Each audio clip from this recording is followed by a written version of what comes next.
अस्सलाम वालेकुम student. Unit number 4 factors and multiples के टॉपिक में प्राइम एंड कंपोजिट नंबर का कॉन्सेप्ट जो है वो क्लियर हो गया था।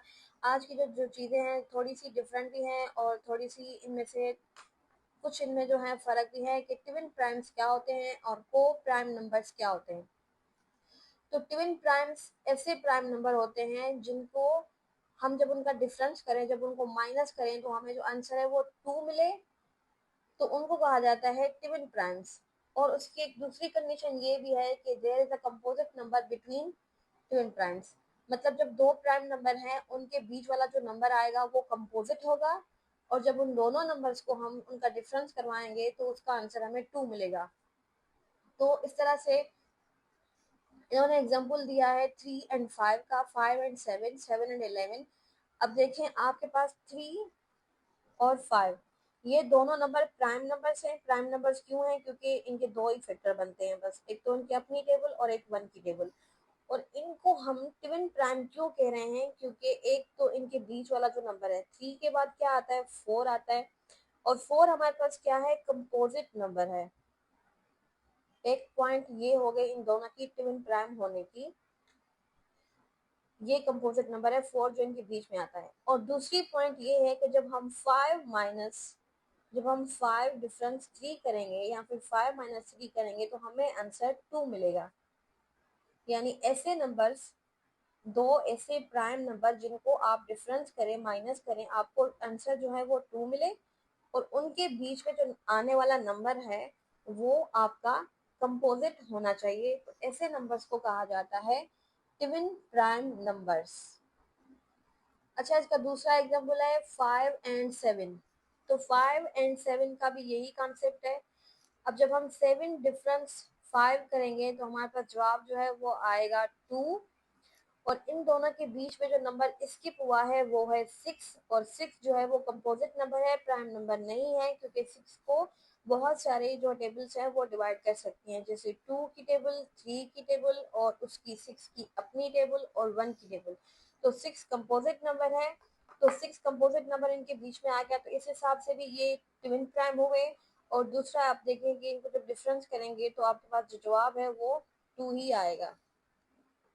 तो ये होता है कॉन्सेप्ट ट्विन प्राइम्स नंबर्स का। अब आते हैं को प्राइम नंबर्स क्या होते हैं।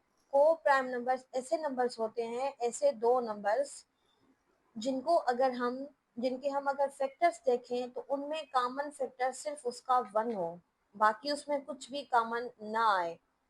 इस तरह कहा जाता है को प्राइम नंबर्स। अब कैसे उनका 1 कॉमन फैक्टर है ओनली, मतलब जो टेबलें उन्हें डिवाइड कर रही हो उनमें सिर्फ 1 कॉमन हो, बाकी कुछ भी कॉमन ना हो। उनका जब हम जीसीडी करें, एचसीएफ करें, तो हमें सिर्फ 1 कॉमन मिलेगा, बाकी उसमें कुछ भी कॉमन नहीं मिलेगा।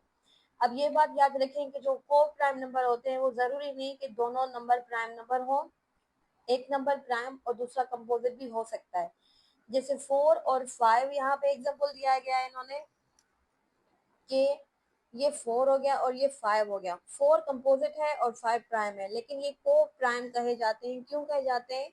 क्योंकि इन दोनों में को जो फैक्टर निकालेंगे, अगर आप चाहें तो इनके इस तरह से भी फैक्टर फाइंड कर सकते हैं। और अगर आप सिंपली देखें कि 4 को कौन कौन सी टेबलें डिवाइड करती हैं, एक 2 की, एक उसकी अपनी और 1 की।